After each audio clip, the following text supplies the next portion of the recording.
Hello everybody and welcome to Timwe Presents. Today we are going to take a look at a Keep Talking and Nobody Explodes module, which another modder has already started work on and has asked me to finish the scripting for. I have not had any look at the module before. This is the GitHub page for that module. It is going to be called Natures. So I'm going to take a clone of this. I'm going to go to my KTANE development folder here, and I'm going to run git clone to take a copy of that. So this will take a copy of that module. As you can see, it is now downloading all the data, and there it is. And now we can open this right here in source tree, and we can see the history, which I was expecting, to be very few because the person only just started making this module.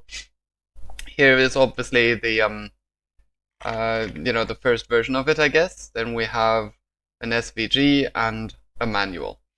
All right, let's take a look at it. Let's dive right in and open Unity and open this module in Unity and see, what it looks like, how it works. Let's open Natures. Here we go. And while that is loading, I'm also going to take a look at the manual, which I'm guessing is this one here. Okay, so on this module, we're going to have two buttons, one called Battle and one called Rebreed. And we have these various creatures called a Traplot, a Runtin, an Alot or Alot, I don't know, a Perrin and a Morky. And they all have these natures. They're either adamant, afraid, stubborn, shy, or neutral. And each row in this table is a different permutation of those. And we will have to implement these rules, and this table, of course. And what this does, according to these rules will eventually determine whether to press battle or rebreed. Rebreed will create a new target creature, and and we have to keep doing that until we have the nature that we need, and then we press battle. So battle is basically the submit button. Although rebreed can also give you a strike if you press that when the creature should have already been ready for battle. It even says that right here. The following situations will warrant a strike, either rebreeding on the correct nature or battling with an incorrect nature. Alright, I'm going to open Visual Studio. Actually, no, I don't need that. I need to open that from within Unity. But let's take a look at the module first. We have a button object here that is outside of the module. I guess that might be a mistake, so I think I'm gonna remove that. Let's see if it is even visible. Yeah, that doesn't seem to it doesn't have any mesh or anything, so I guess I'm just going to remove that. Here is the module. Alright, that looks interesting. Now if I run this module, I fully expect that nothing happens because none of the programming has been done yet, but we can see that these buttons are already highlightable, so quite a lot of work has already been done. Now let's take a look at the hierarchy here. We are missing the prefab or model for the highlight, but this is weird because the model is right here. And also when I ran this, let's try this again. There we go, the highlight is actually fine. So I don't know why it says that. If I click apply here, alright, now that fixed it. Okay, I don't know what was up with that. I noticed that all of these examples are still here, so I'm just going to delete these because we definitely do not need those. Hello everybody, welcome to the stream, and I hope you will enjoy this. Alright, let's collapse some of these again. Okay, so we have a rebreed button, we have a battle button, we have the screen, which presumably will list creatures, natures. I see. Oh, okay, so creature 1 and creature 2 are the parents of the creature that is under consideration. The child creature is the one that we actually need to look at. It even says that here. We need to match the child creature with the last digit of the serial number in order to find its competitive nature. In the meantime, I'm just going to ignore the left and right buttons then, and I'm just going to program the rebreed and battle buttons. Okay, so really there are only two things we need to do. So in the case of battle, It will only determine whether the creature is correct or not, whether its nature is correct or not. If it is, module is solved. If it is not, you get a strike. The rebreed button will need to do the same thing that you do at the start of the module, which is decide on the creatures and the natures and display the child creature.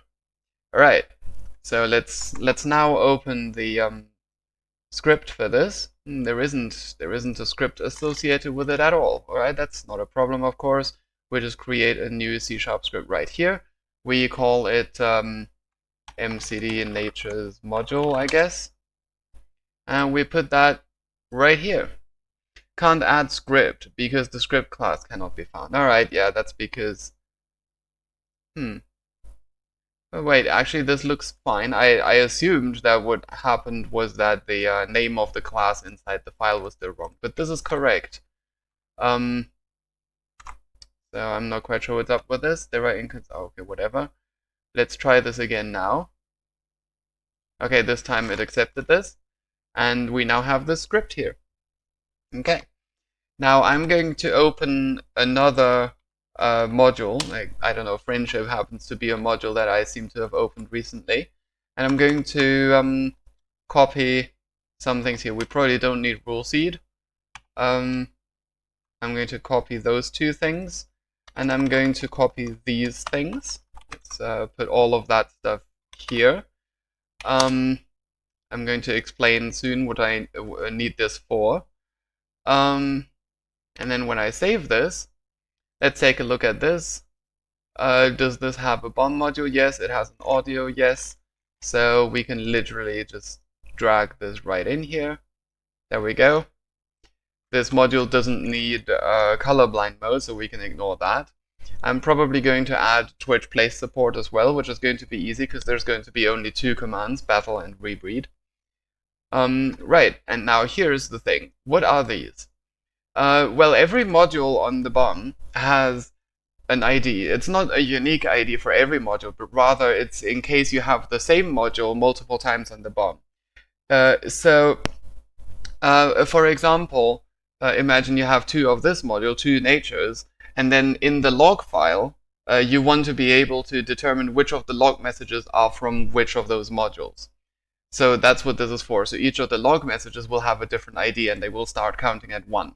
This here is the variable that is responsible for that counting. So we'll start at 1, and at the start of this module, we're going to say that the module ID for this module is going to be the module ID counter, which starts at 1, but then also increment that one so that it becomes 2, and then the next module will see a 2 and assign 2 to this. So far, so good. Okay, I do not need an update function. Okay, we are going to need a does this module deal with edge work conditions? Yes, it asks, for example, what other modules are on the BOM, and it asks about batteries on the BOM. So we are going to need a kmbom-info object to see the edge work, and we're going to use a km-selectable field for the rebreed button and the battle button. Those are the two buttons on the module. All right, let's go back to Unity. After a short moment, there we go, those new fields should appear here. The BOM info component can go right here. The rebreed button is here, and the battle button is here. And let's apply that and save. Now that we have the references to these KM selectables, we can associate them with handlers. So we can say that the rebreed button, when you interact with it, we're going to add a delegate to it. All right, and this delegate is going to call a function, which I haven't written yet, but I'm going to call it rebreed, and is going to return false, as all button delegates should. And then we're going to do the same thing with the battle button. We're going to call a function called battle, and we're going to define both of those methods. There we go. Now for the battle button, we only need to check if the answer is correct, and if it is, I'm just going to put true for now. Then we need to tell the game that the module is solved. We do that by using this module field that we've defined here, which is a reference to the module, and we can say handle pass, which is the command for saying, okay, the module has been solved, handle that. Right? So handling that means increment the solve count on the bomb, and in the case of time mode, it means add time to the bomb, and create the green sort of status light, make it light up green. Right, and we also want to remember that the module was solved, so that when we press another button afterwards, it should just do nothing. Okay, so in all other cases, if the answer was not right, then we're going to give a strike. There we go. And then we are going to no, actually let's not reset the module here, because the user can just press rebreed. Let's take a look at what the chat has to say. Alright. Hello, Red Penguin, welcome to the stream. I hope you will enjoy it.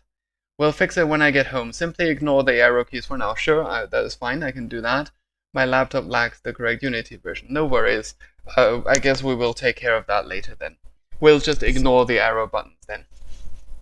Okay, now then, for the rebreeding, we are going to need to decide on the parent creatures and the child creature. Now, for the parent creatures, let me quickly take a look. Okay, so here are some rules that relate to the parent creatures, what they are, like which one of these names of creatures, as well as what their natures is. So I guess we'll have to just randomly select one of the creature types and one of the creature natures at random. So let's do that. So first of all, let's take the creature names. So we're going to have a little array here, which I'm going to make a private static string array. And these are the creature types, I guess I'm going to call it. And in here, I'm going to I'm going to have all of the creature types as strings. So each of these is now a string containing the name of a creature type. All right. I should probably call this creature type names, because I'm only going to use this in the logging to say what the creature types are, but in the code, I'm going to identify these as numbers 0, 1, 2, 3, 4. Okay, so let's do the same thing with the nature names. So we're going to have an array of those, and I guess it's going to be these: adamant, afraid, stubborn, shy, and neutral.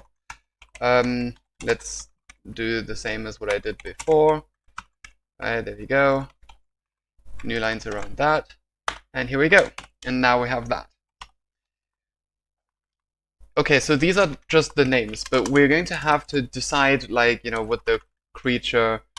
okay, let's call this parent 1 type. This is going to be a number from 0, 1, 2, 3, 4, from 0 to 4, to identify the type of creature that the first parent is. And of course, the second parent has that too. And then both of them also have a nature. So let's put nature here. Let's sort them in this way. And then, of course, we also have the child type, which is also decided at random. If I'm wrong about that, MCD, then please let me know. I'm going to assume that all of these variables are decided at random. And then the child nature is something that we're going to have to calculate from the rules right here in the manual. Okay? You're correct, it is random. Okay, very good. So, I guess I'm going to remember the child nature as well. So I'm going to put a field here for the child nature, but that one is not going to be decided on at random. Now, at the start of the module, we've just done 3 things. We've decided on the module ID, and we've hooked up the buttons so that something will happen when you press the button. But there's one other thing that we want. We do want to generate the parent and child creatures. So we are actually just going to call rebreed here, because that's what the rebreed button does, so we can actually just call it here. All right. So decide on the parent and child types and the parent natures.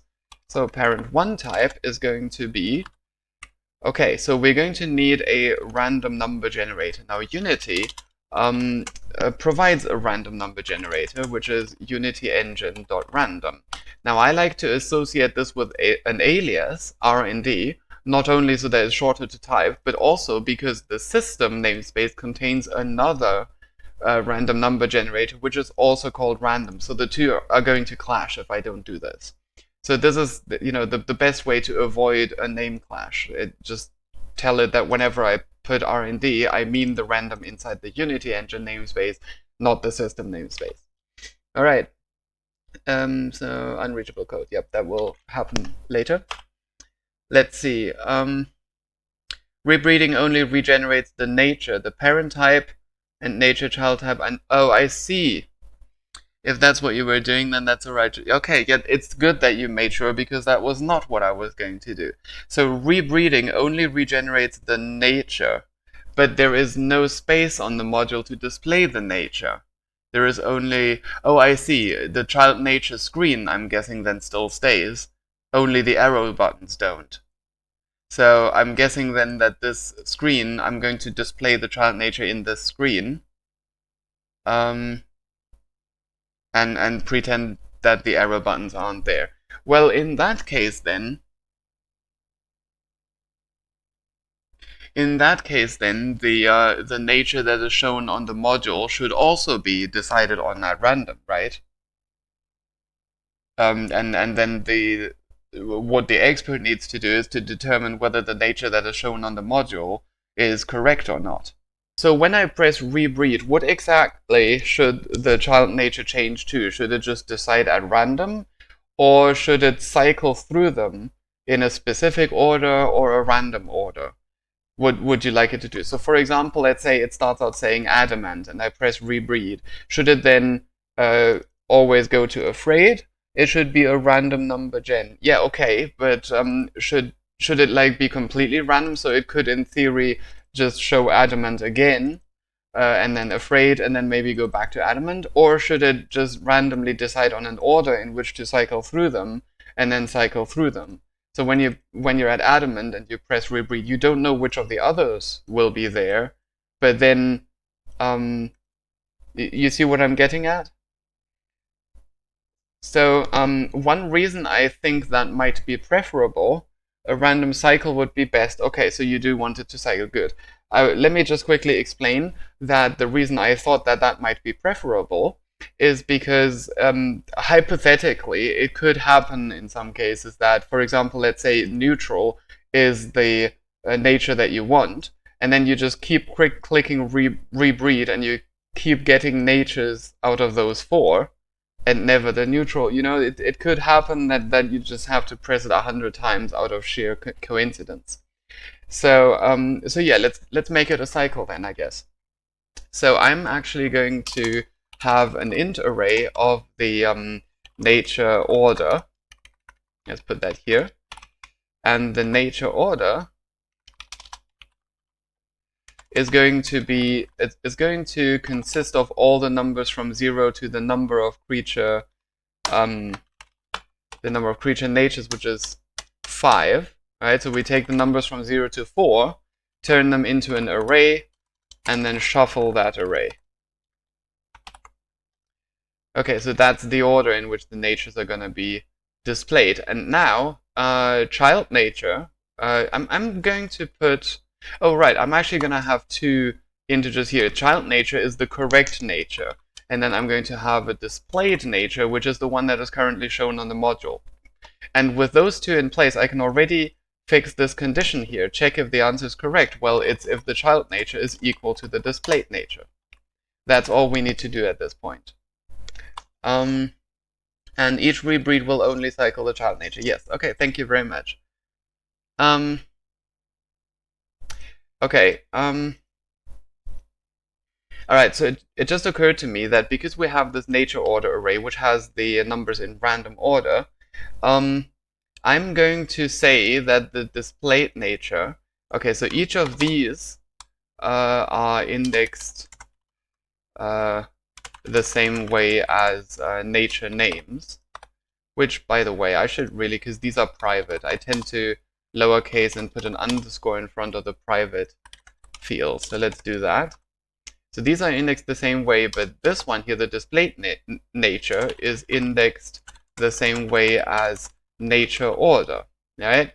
So this means that if displayed nature has the value 0, it's not adamant, but rather it's the first one listed in nature order, which means that here we need to check that the displayed nature according to the nature order is the correct nature. All right. All right, so now that we know that rebreed does not decide on the parent types and everything, we're going to put that here in the start. So at the start, we're going to decide on a parent type, which is, it just occurred to me that this number 5 here, I'm going to actually say nature names.length. I know that that is always going to be 5 because this module is not likely to change, but just on the off chance that it is going to change, this would be better. But there's another reason this is better. Even if the module never changes, anyone reading this code will, looking at this, they will think, why 5? Where does the number 5 come from? I don't know what the 5 means. I could add a comment, obviously, but if I do this instead, then it's immediately obvious what numbers we're shuffling here. It's the numbers that represent the natures, because we have this nature names array. Okay, I just realized that this is complaining that I didn't add the read-only modifier, because obviously these arrays are not going to change. So, yeah, let's keep that. And now we're going to decide on a random creature type for both of the parents and the child. Child type, there we go. Alright, then we want the natures. So the parent 1 nature is going to be basically the same, but we're going to use nature names.length and parent 2 nature. So now we've decided on them as, random numbers, but we need to show them on the module. So we're going to take a reference to the screen object. As you can see here, each of these has a separate object, a separate text mesh, where I can just put the creature name and the nature name. And then, of course, child natures here is going to be where the one that we cycle between is going to appear. So we are going to need a reference to all of these. So I'm going to add these now. So here, after the KM selectables, I'm going to have text meshes, one for the parent 1 type, one for the parent 2 type, one for the parent 1 nature, parent 2 nature, and child type, and displayed nature. There we go. I think I should probably order them in the same order that they are on the module. So parent 1 is first, and then parent 2. Yep, that's right. All right, let's go back to the module here. And we have all these text meshes here, and we're literally just going to drag these in here. And that will allow the code to access these text objects at runtime. So this is the child type, and this is the child nature. Apply, save, and go back to the code. Okay, so the parent 1 type text mesh, its text is going to be the creature type name of the type that we just decided on, right? And then obviously the same for parent 2 type and child type. Similarly, parent 1 nature, come on, let's put that here, parent 1 nature, we're going to use the nature names, there you go, of parent 1 nature. Alright, I almost forgot to change these variables. So parent 1 type, parent 2 type, and child type obviously need to be the correct values there. Alright, so we've got the parent 1 nature, let's add the parent 2 nature, and that should be it. Parent 2 nature.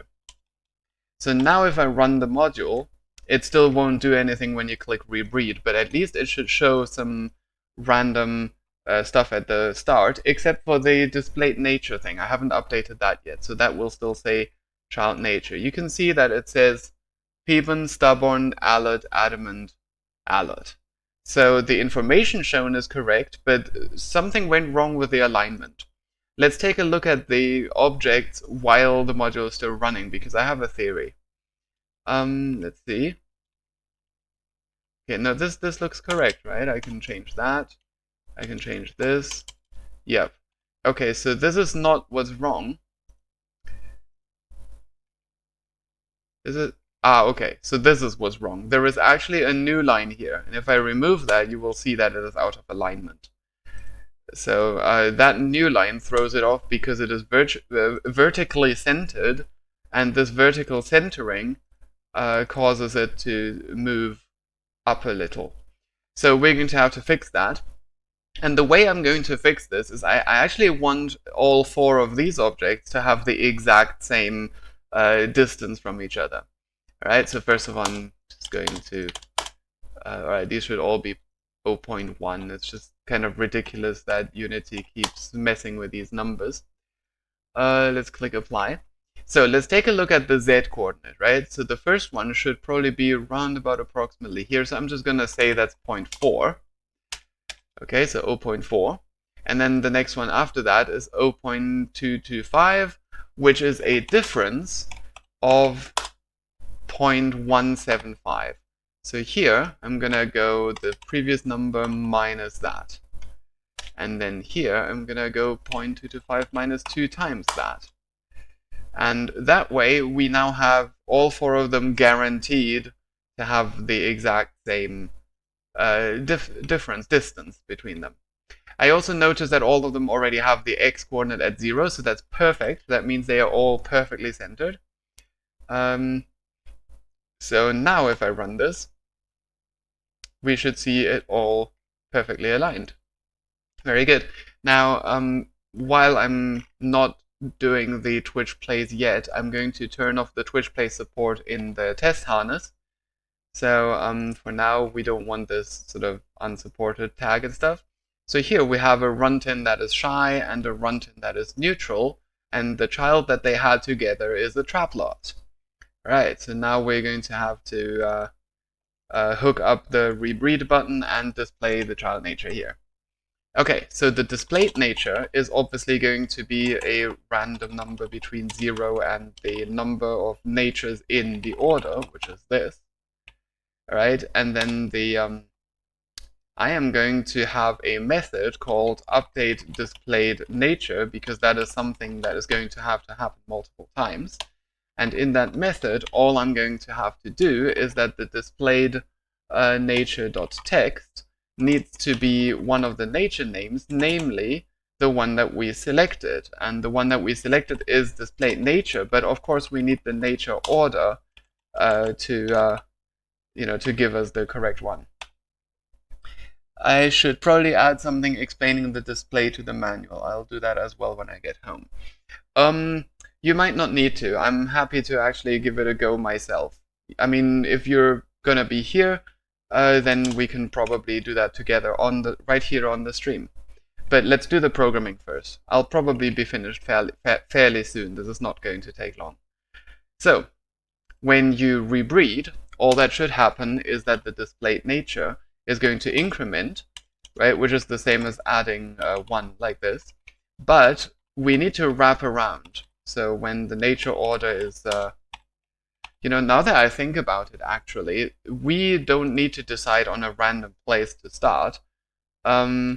We can actually just start at 0 because the nature order array is shuffled up anyway, so it's already going to start with a random 1, so we can actually just start at 0. Okay? And then we just increment this, but we only increment it if we're not already on the correct one. Right? So if we are already on the correct one, then we actually want the module to give you a strike. Else, the displayed nature needs to change, and we need to update the display on the module. Right? Now I'm going to remove these curlies here because there's only one statement there, so the curlies are not necessary. I can fit more information on the screen in this way. So far, so good. Now, at the moment, this will, randomly decide on things, but it doesn't add any logging. So I'm just going to do that straight away. So right here, I'm just going to output a log message for the natures module with the ID module ID, and I'm going to say parents are 1, type and nature. I'm going to put a colon there, and then 2, type and nature. Oops, I wanted that. Okay, so the first parent is creature type names, and then we want the nature names. So this is for parent 1. All right, let's do a new line there, and then we want the same thing for parent 2. All right. Then we're going to do another log message saying child creature type is, and that's going to be what we're displaying right here. So this is the type of the creature. Okay. Now we need to calculate answer. So this will set child nature, which is the, okay, I'm going to say, I'm going to call this expected. Yeah, I'm still going to put child, but okay, expected child nature, so that, you know, this is the correct solution to the module. All right? So the expected child nature. So this function is going to set expected child nature to the correct value. And then here we have our nature names, and we're going to put the correct nature there. So this is the expected nature is. Okay. So calculating the answer, we're going to have to do that later. So this is not a to-do anymore. We've done that now. And here in rebreed, well, actually in both of these, in both battle and rebreed, I'm actually going to add a log message when you get a strike. So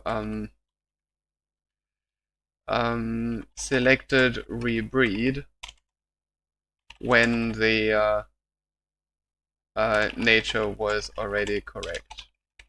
Strike. Okay, then we don't need this. And then if you click battle, selected battle.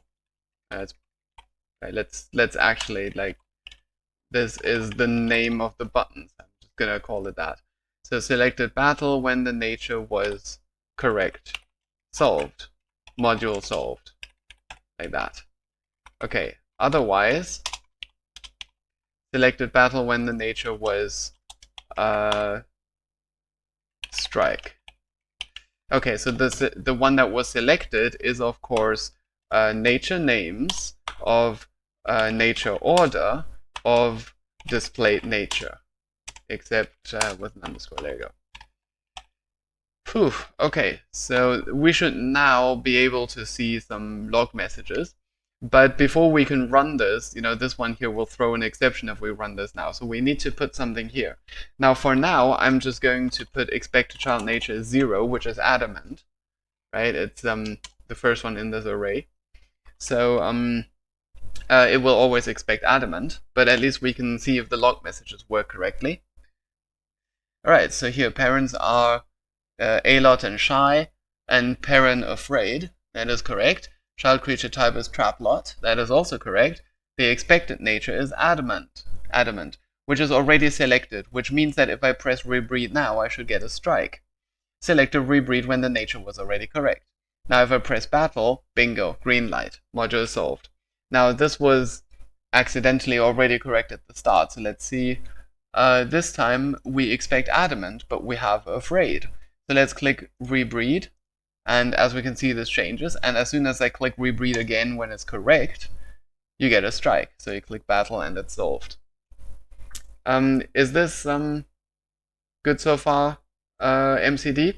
There is one other thing that you could do, because I just noticed that when you press rebreed and is wrong and you get the strike, then you immediately know that pressing battle will be the right answer at that point.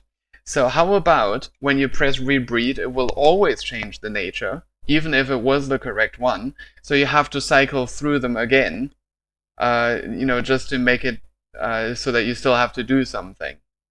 Would you be okay with that? I personally would probably prefer that. That sounds good. Okay, let's do that.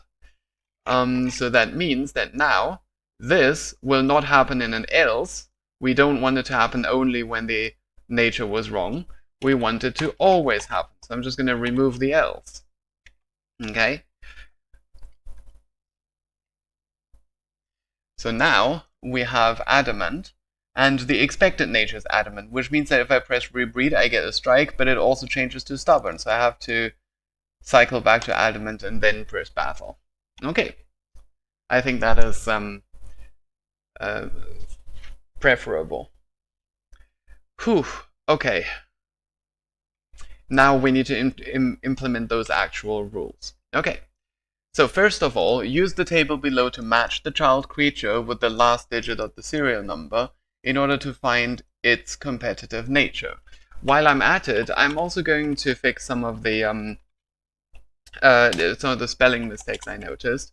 So this here should have its without an apostrophe both times. Use the table below to match the child creature, right, with the last digit of the serial number. Okay, so the first thing I'm going to do is I'm going to copy this table, right, and we decided that adamant is going to be number 0, so let's change all of those. Afraid is going to be 1. Stubborn is going to be 2. Shy is 3, and neutral is 4. Right? Now let's change all of the tabulators to commas, and now we're going to turn these into, oh, sorry about that, into some integer arrays. Okay. So private static read only. So this is a 2-dimensional array. That's why I'm putting these brackets twice. We have an x and a y coordinate basically, and I'm just going to call that the table, and it's going to contain this. Now, unfortunately, Visual Studio refuses at this point to auto-format this. So because I'm a stickler, I'm going to do that manually. There we go.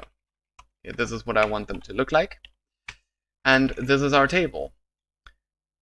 So so this is for serial number digit 0 to 1. All right. This is 2 to 3, 4 to 5, 6 to 7, and 8 to 9. Right? That is correct, yes. Okay. So when we need to calculate the answer, the first thing we want is the last digit, which I'm just going to call LD. I'm just going to abbreviate that. So we're going to get the serial number, get serial number. Okay, why is that not there? It's probably because the using is missing. There you go, KModKit. Alright, get serial number. Now I can get the numbers in the serial number and just say last, and that gives me the last serial number. Right, so that will be the last digit. Okay, so the rules in this manual tell me to modify this number. So before looking anything up in the table, I'm going to, modify this number. However, it does say that if the last digit is 0 or 1, then we already have it. So we're just going to change the number only if it is greater than 1. Okay, so if the last digit is greater than 1, then let's go through these rules. When using this list, a plus or minus means you need to recalculate your target nature by adding, subtracting the number. That's good. After recalculating, there's no need to go through this list again. Simply rebreed for the new calculated nature and select the battle button. If the nature value, this should probably not be in this section, because having to press rebreed and then pressing battle is the main mechanic of the module. It is not, the mechanic of adjusting the nature. So maybe that should, you can keep this, although I would probably rephrase it. You know what, I'm going to make some changes now, and you can regard these changes as suggestions, okay? So it's perfectly fine if you want to change any of this back. You have your copy of the manual, so you can probably just copy and paste the parts that you want to keep. But yeah, I'm going to make some changes here. So a plus or minus number means to add or subtract that amount from the last digit of the serial number. Since this is if otherwise, it means that there will always be only one of these rules that applies, right? So as soon as one of the rules applies, then okay. So when using this list, yeah, okay. So I would just say, adjust the last digit of the serial number by adding or subtracting a value based on the list of rules below. Only apply the first rule that applies. Apply the first rule that applies. Let's say only perform the... No. How do you do that? Only execute the first rule? Only... Let's find a good synonym for apply. Use. Only use. Of course. Why didn't I think of that? Only use the first rule that applies. Okay. Which means we don't need this. Alright. And I suppose further up here I'm going to say to disable, the common term used in most manuals is disarm, so I'm going to change that to disarm. To disarm this module, find the bomb's creature. Well, you don't really find it because it's right there on the module.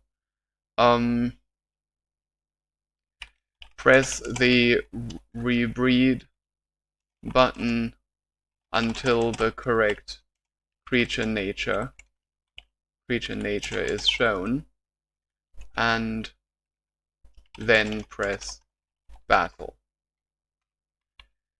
Finding the target nature. Right, so I guess instead of that I'm going to say target nature because that's what we called it. So finding the target nature, use the table below to match the child creature. Okay. The large display on the module shows in order the first parent's type.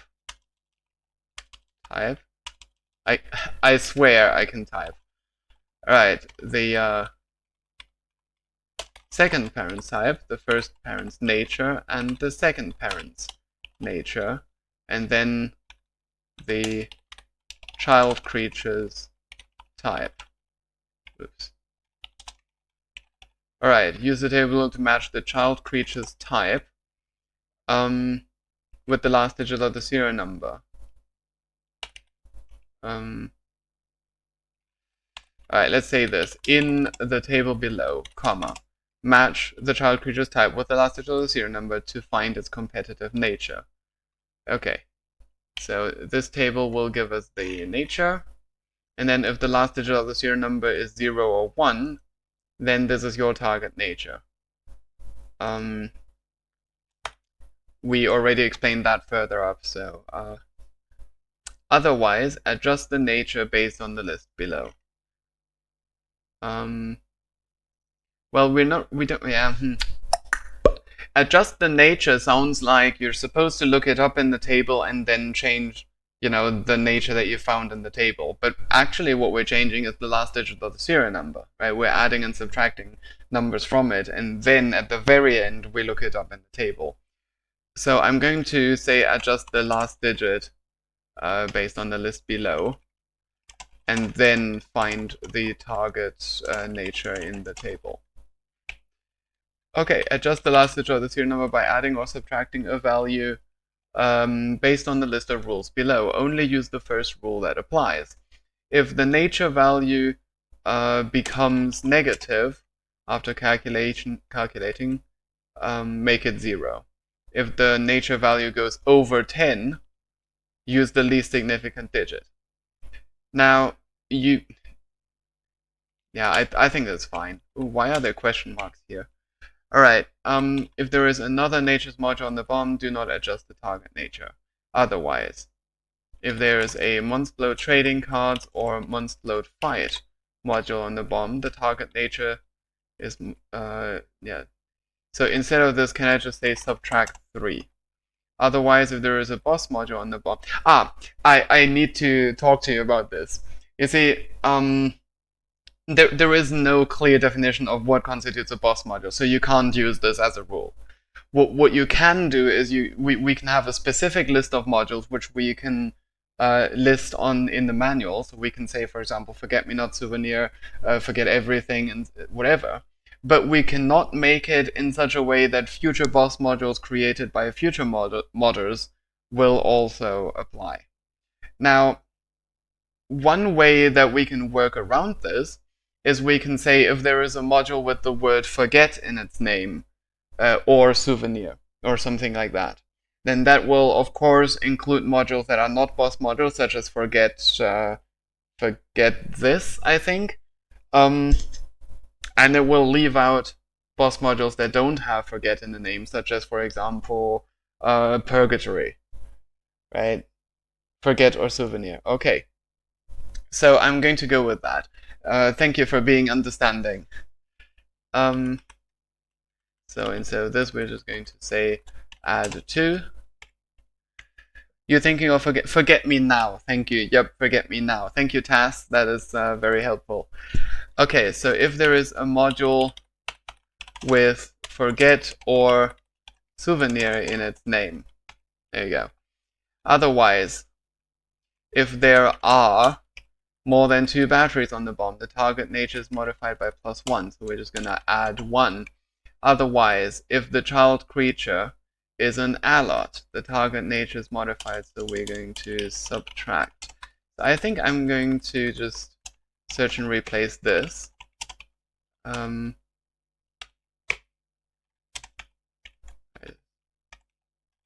It seems to have done the right thing.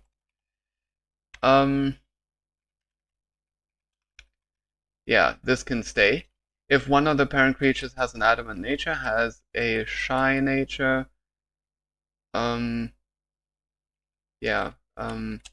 use the value 0, I guess. Otherwise, if one of the parent creatures has an afraid nature, the target nature is subtracted, right? So just subtract the number of port plates. That makes sense? If there is a port plate with a PS, that's just the same as saying if there is a PS2 port on the bomb. This creature is hacked. There is no need to adjust. Okay. Otherwise, if none apply, subtract 4. Okay. There's quite a stuff missing here at the bottom of this page, of this document. I'm going to open this in Visual Studio because then I can just do this. Come on. Okay, I guess Visual Studio is alright. Okay. Right, okay, so we have 2 divs, then we have 2 more divs, and then the body. So let's do this. Come on, div. Come on, I pressed enter there. And then body, and then HTML. Alright, now, can I please... Oh, it doesn't let me reformat this. I suspected as much, because, yeah, for some reason this worked in the previous version of Visual Studio and not this one. Alright, so this is all wrong, this is correct. There you go. Okay. Now let's refresh this page. And let's also open it in Chrome and see if it still fits on the page, because if it doesn't, I'm going to have to yeah, okay. Ooh, I see there's a blank, first of all, there's a blank page at the start. I don't know how this happened. Like, a lot of people seem to have this extra weird Unicode character at the start of the file, which I just removed, and there you go, that fixed that. Now you can see that there's quite a lot of extra stuff that doesn't fit on the first page. So I'm going to put a page break here and have adjusting the nature be a second page. Okay? So this is the start of a page, so let's copy and paste that and put it here, adjusting the nature. So here we need to end the page, and then there is something for the page footer. Oh, you're missing the page footer as well. So let's actually open, I don't know, friendship or whatever, and copy this. Alright, so here we're going to have page 2 of 2, And at the end of the first page here, we're going to have page 1. Right, refresh that. Bingo. Now we have 2 pages. All good for the page break. Thank you.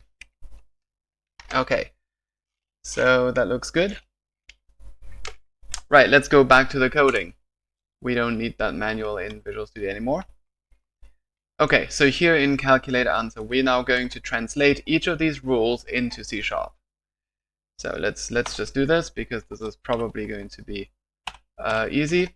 If there is another nature's module on the BOM, we can determine that by checking the solvable module names, count how many of these are natures, and if that is greater than 1, then we don't do anything. Then we don't adjust the target nature, which means that I can actually just less than 2. There you go. Yeah. Right, and right. Yeah, that's right, less than 2. Right, this way the entire thing just won't happen. If there is more than one nature module. Okay, if there is a Monsplode trading cards or Monsplode fight. Okay, so if BOM module gets solvable module name. So if any of these modules is equal to, now I'm gonna copy and paste the name to make sure that I get the correct name. Here are the 2 correct names. We have Monsplode trading cards, or M equals Monsplode fight. There you go. If any of these is the case, then we want to subtract 3. So, like that. Else, if there is a module with forget or souvenir in the name, so that would be this. So, if the name contains forget, I believe I can use contains ignore case. Yep, there you go. Let's do that. Monsplode fight, then we want to add 2. Else, if there are more than 2 batteries on the BOM, well, we can just get battery counts, and if that is more than 2, then we add 1, which is just that. I suppose just for clarity, I'm going to do that, even though it means the same thing. If the child creature is an A-lot, well, A-lot is 0, 1, 2, so we want to check if this is equal to 2, right? So if the child type is equal to 2, which is an A-lot, shouldn't the second Monsplode fight be... Thank you. I totally missed that. I'm going too fast, I guess. Alright, then we want to subtract 2. Else, if the BOM serial number contains a vowel. So let's take a look at the serial number letters, and if any of these letters is contained in A, E, I, O, U. If that contains that character, then subtract 2. No, it's subtract 1. There you go. Then if one of the parent creatures is a Trapalot, well, Trapalot is 0. So we want to check if either one of those 2 is a 0. So if this equals 0, or parent 2 type equals 0, then we add 5. There we go. If one of the parent creatures has an adamant nature, well, adamant is 0. So we're just going to copy this and change this to nature and this to parent 2 nature. So if either of these is 0, then it's adamant. Right. Should probably... Okay. Yeah, it was Trapalot. Okay, I was making sure I got... Because I was a bit like, why are these zeros and these zeros? But yeah, it is 0, because Trapalot is first and adamant is first. So if that is the case, then the target nature is adamant, which means... aha. Okay.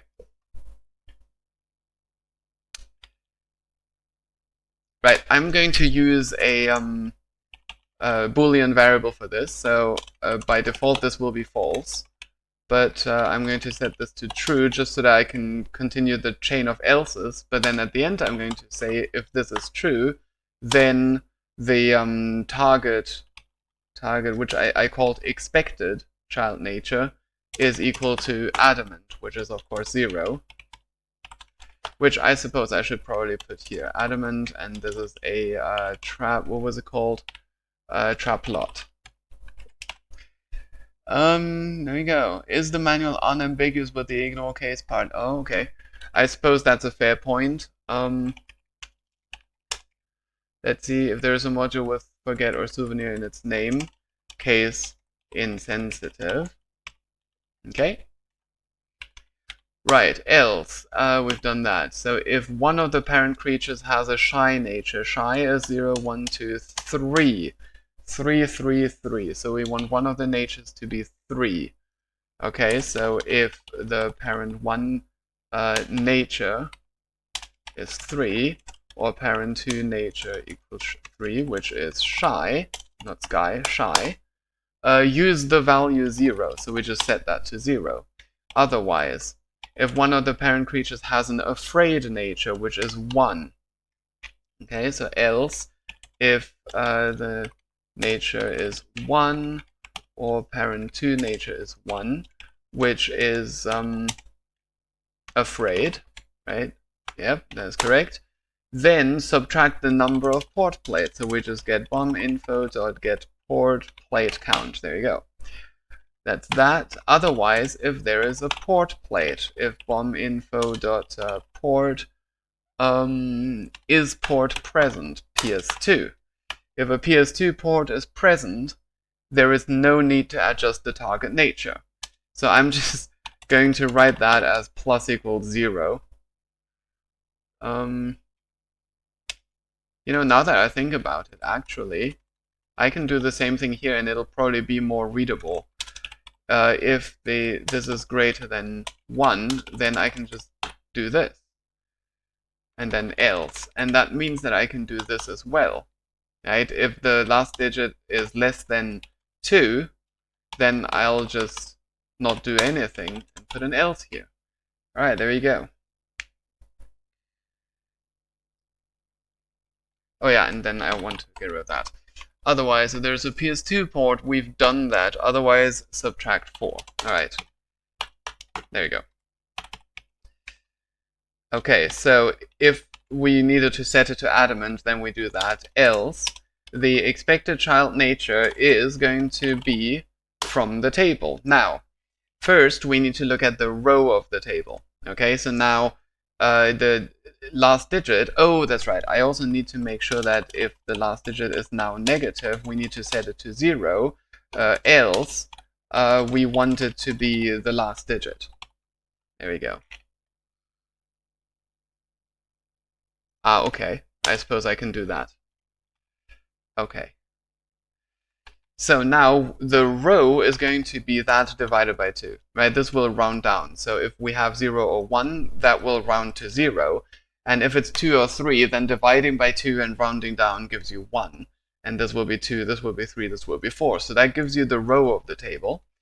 And now the column of the table, since we numbered the creature types in the same order that they are in the table, this is literally just the creature type, right? So we can just take the child type here, and that will give us that value in this table.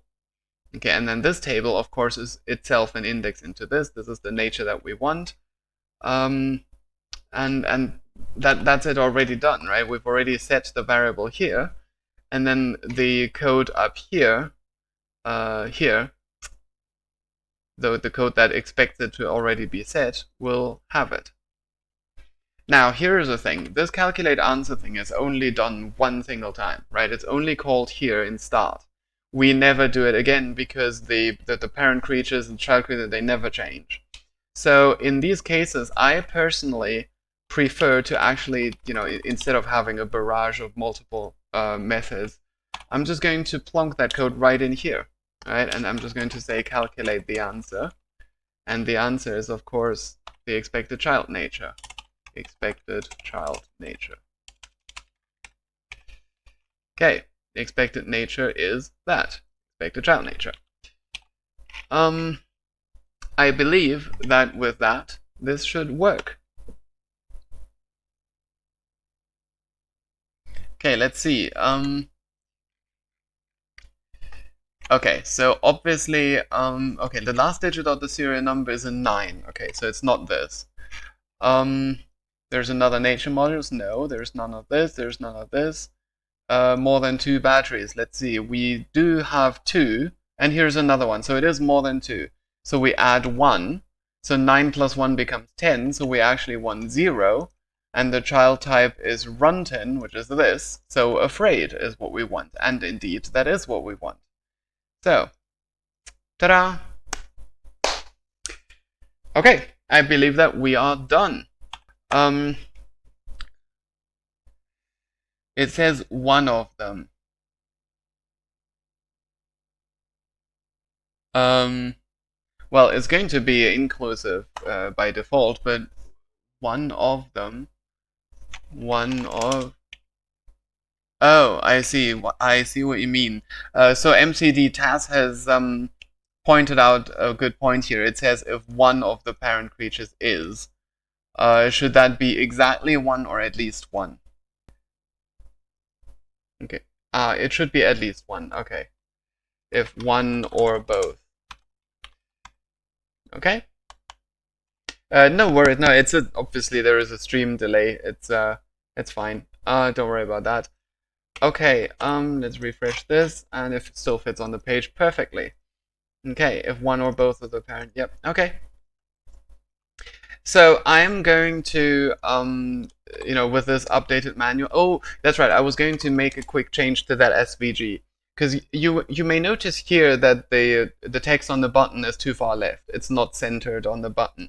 This is a problem that happens often, and the reason for that is because whatever font you use in your SVG, you cannot guarantee that other people looking at the SVG have the same font in their system. So the solution that we go for is to not use fonts in there at all. Instead, we're going to turn this into a path object. In Inkscape, you can do that simply by pressing Ctrl-Shift-C. But before I do that, let me actually show you what this does. Because if I go to the Natures module here, manual, let's actually open that SVG file. Now, if we take a quick look at this SVG file, it looks like a bit of a jumble. But one thing you will notice is that there are text objects here. There's one here that says battle and one that says rebreed, right? And these text objects rely on the font being available. So now if I press Ctrl-Shift-C, also actually if you look at the bottom of the screen right now, right, I haven't done the rebreed yet. It says this is text, and now I press Ctrl-Shift-C, and now it is a group of 8 objects. Why a group of 8? Is because it changes every letter individually into a path. So we have 8 characters in there. All right. So now if I save this and refresh this file, you will notice that this was changed into a path object, or rather a group. Right. This G tag here stands for group, and here are each of the paths for the battle button. So this would probably be the B. This would probably be the A, T, T, whoops. T, T, L, E, and an exclamation point. It's actually quite, you can see that the L is a very simple path because it's literally just a rectangle, whereas all the others have more complexity to them, so we can be pretty confident that this is correct, right? So now what I'm going to do is I'm going to make sure that this is correctly centered, except I wanted to center them relative to each other, not relative to the page, so let's do this. Right, let's make battle completely centered. Let's make rebreed completely centered. And then let's make sure that these two, they do seem to have the same width, the two buttons. So I'm just going to group this and left align it with the other one. Where's the left align? This one here, right? So now they're perfectly left aligned. Now I can group the whole thing and center it on the page. So now it's perfectly centered, and I can perfectly center this one too. All right. This one, I suppose I can left align with this one. Let's do that. Not on the page, on the selection. Thank you. Okay. And I guess I can also move this up a little bit because it was a bit far down. And then finally, I'm going to ungroup all of these things again. And I'm going to take both of these lots and lots of path objects, and I'm going to press Ctrl-K, which combines them into a single path object. So now if I reload this, you'll have a single path object with all of that text stuff in it. Okay, so this way we won't need fonts anymore. Okay, now I'm going to use my favorite SVG minimizing website here. I'm going to paste this here, copy that, and you will notice that it is now much, much smaller. But I can make it even smaller because there are some things in this SVG code that stay even though we don't need them. And now we have another 99.75%. And with that done, the SVG is now super small and very fast to load. I'm not saying that the previous version was super slow to load, right? But it's just nice to have everything super tiny. Okay, and now I can finish this off with, and by the way, you can now see that the text is now in the right place, right? This was the previous version. If I now reload this, this looks much better, right? So now let's quickly create the PDF, which of course we, I suppose I can actually also upload the manual to the repo website while I'm at it. So I think I'm going to do that. But I'm also going to save the PDF in your manual folder, which is where it's supposed to go. There is a PDFs modules folder, and this is where it should go. So let's put natures.pdf there. All right. Now here in my what's it called, source tree, which I use to deal with Git repositories, you'll notice I've deleted all of these examples, which obviously you don't need. Here are my changes to the manual. You can see I made some changes and some things are unchanged. Here's the SVG, which has changed completely. Would you like me to create an icon for the module? If you can, that would be great. When you do, feel free to post it to the requests channel on the Discord, and then the repo maintainers will upload it for you. Right, so here's the PDF that I added, and then of course here is the C# file that I wrote. And here are some changes to the prefab, including, you know, like, what did I change? What did I actually change? Oh, that's right. I actually pressed apply and that fixed something, which means that the scene had information in it that wasn't in the prefab. So this just updates the prefab with what was in the scene. And there is a crash. That is not something I see very often. Let's take a look at the memory usage. Now that's pretty reasonable, 1.3 gigabytes. I sometimes get programs crashing when Unity decides to allocate too much memory. Perfect. All right, can I get the specifications? Oh, for the icons. Okay, so first of all, I recommend that you start with the icon for Blind Alley, because that's the only one that is completely blank. What was I gonna do? Well, I just had a brain outage. Okay, so I suppose I can. You know what? Actually, I'll just do this. Here's the icons folder, and you can go to Blind Alley here. I'm on this one. Right, you can use that as a template. I keep opening Discord for some reason. Please close that again. So here's the icon for Blind Alley. Go ahead and feel free to use that. It is 32 by 32 pixels, as you can see on the top of the screen right here. And of course, you're free to edit that with any image editing tool. Just make sure that the transparency remains, which it probably will. Okay, so finally, I was going to, let's see. All right, I didn't actually submit natures, did I? Can I please open that? Okay, so let's stage all of this. And add scripting, update manual. Okay, let's do that. And here is my first commit. I suppose I can take a look at the GitHub page. If I click on commits here, there we go. My change is in.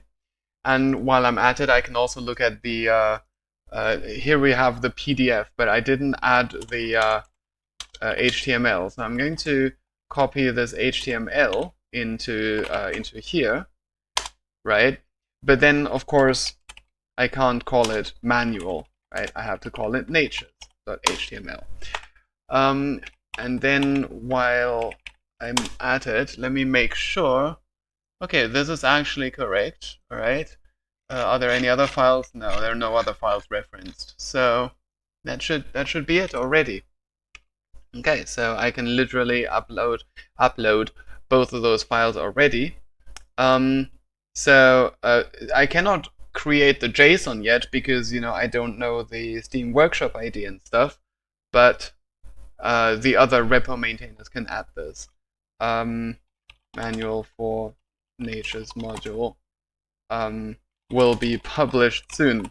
I count on you, MCD, to publish it soon. Okay. Oh, right. I should rebase that. Okay. And then let's push it. And so the manual is now already on the website, but it's not listed in the list on the main page. All right. So you will be able to go to this once this is done. That didn't seem to work. Natures.html. Okay, there you go. It is. Okay, I forgot the SVG. All right, I forgot the SVG. So let's copy everything from manual img component, that one here, copy that to here. All right, and let's also submit that. Right, and I'm going to use a command here which will allow me to make both of those changes, to squish both of those changes together into a single one, so that I won't litter the history with tiny changes, right? So there we go.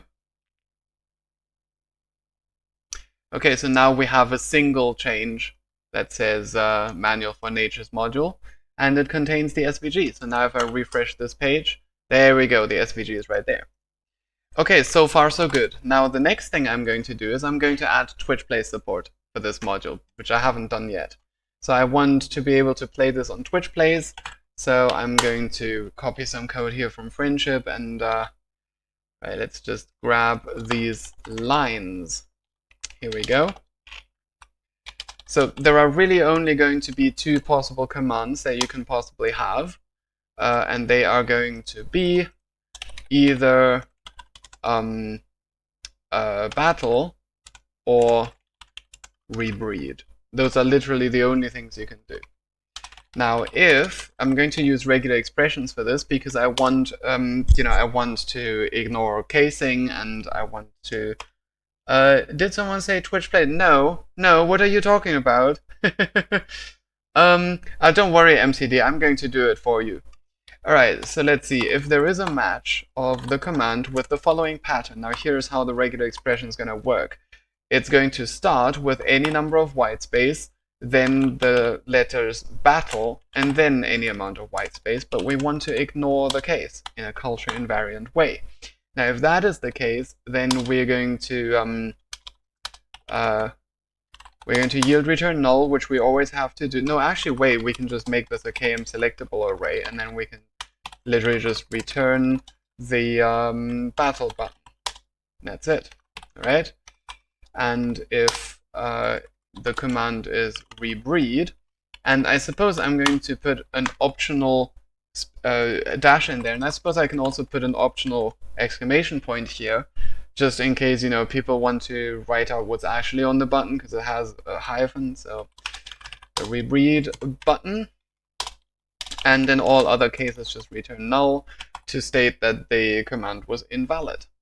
And that's it. And that is Twitch Play support added. Now we're going to test that by going to the test harness here, adding enabling the Twitch Plays mode, and then let's run this.